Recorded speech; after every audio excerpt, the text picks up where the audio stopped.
Je trouve que, monsieur le rapporteur, vous prenez avec beaucoup de légèreté le mépris à l'encontre des parlementaires que nous sommes, exprimé par ce gouvernement, nous montrant une nouvelle fois que nous ne sommes qu'une formalité administrative et éventuellement un encombrement temporaire. Je ne reprends pas toutes les interventions, si vous voulez bien. S'agissant des voix qui sont exprimées contre ce texte, celle du Gobernalicis et de Stéphane Peu, je lui renvoie à la logique qui est la nôtre. Elle est diamétralement opposée. On le verra dans le premier amendement du groupe LFI en particulier.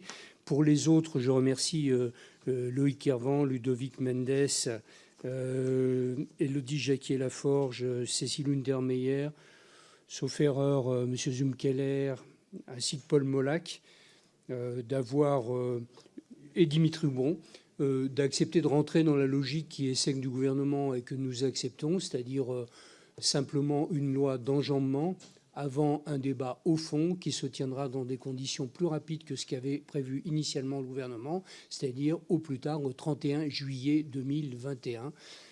Et puis ça me paraît suffisant comme réponse, si vous voulez bien, avant de passer aux amendements, compte tenu des délais qui nous sont impartis pour permettre à M. Bernalicis d'aller au QAG à 11h.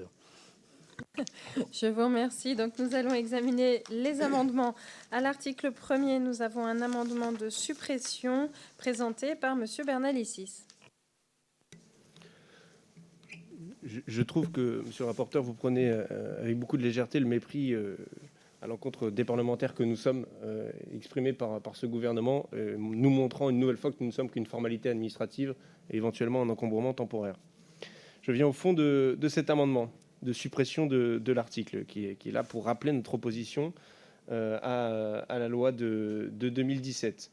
Je voudrais pour ça vous citer Raphaël Kempf, qui est un avocat pénaliste parisien, qui est un ardent défenseur des libertés individuelles et fondamentales, qui observait un schéma classique de ce qu'il appelle les lois scélérates, en disant le discours produit par les défenseurs d'une loi scélérate, gouvernement, parlementaire de la majorité, presse réactionnaire, est fait d'oxymore. On argumente au nom de la défense de l'État, de droits et des libertés fondamentales, alors que la nouvelle loi leur porte directement atteinte. Il y a souvent au cours des débats sur une future loi scélérate une pseudo-réaction libérale de parlementaires autoproclamés défenseurs des libertés, proposant un compromis pour ménager les intérêts de l'ordre public et ceux de la liberté. C'est ce que vous appelez le fameux équilibre. Une loi scélérate n'est pas faite uniquement pour les procureurs, puis les juges, mais aussi et surtout pour la police, évidemment, même si vous ajoutez qu'il faudra judiciariser en temps utile. Il y a en effet un usage policier administratif des lois scélérates que l'on peut qualifier d'infrajudiciaire. Ces lois permettent de multiplier des mesures de contrainte attentatoires aux libertés individuelles qui échappent au contrôle des juges. C'est le cas. En outre, et c'est probablement l'indice le plus flagrant de la scélératesse d'une loi, elle est faite contre certains, puis appliquée à tous. Enfin, on peut constater qu'une loi scélérate vise l'intention plus que l'acte, la dangerosité potentielle plus que la culpabilité constatée. Ce qui a fait dire d'ailleurs à Éric Dupond-Moretti en 2018 « Reculer sur nos libertés, c'est donner raison aux terroristes ». Je vous remercie, monsieur le rapporteur. Merci, madame la présidente. Il n'y a aucune légèreté ni mépris dans mes propos, évidemment, chers collègues. Simplement, ne reprenons pas un débat qui nous a beaucoup occupés. Je crois que nous avons tous conscience que nous ne devons pas amoindrir nos capacités de réponse à la menace terroriste qui, tout en étant un peu plus faible d'apparence actuellement, reste réellement présente. Nous avons donc besoin de la poursuite des dispositions légales qui nous sont offertes.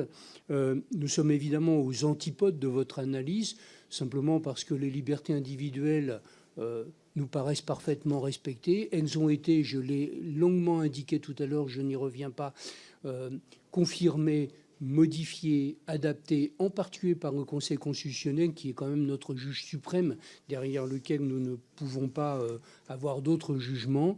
Et donc, c'est évidemment un avis défavorable pour ces multiples raisons à votre amendement. Je vous remercie, monsieur Bernalicis.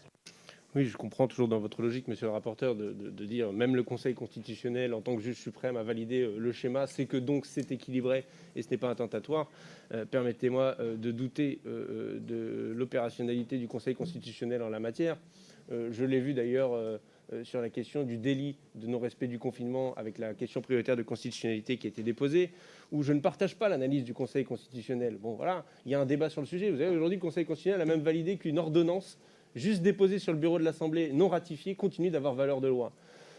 Bon, je crois que l'architecture constitutionnelle dans ce pays en a pris un coup et que le crédit qu'on peut lui apporter est un peu douteux.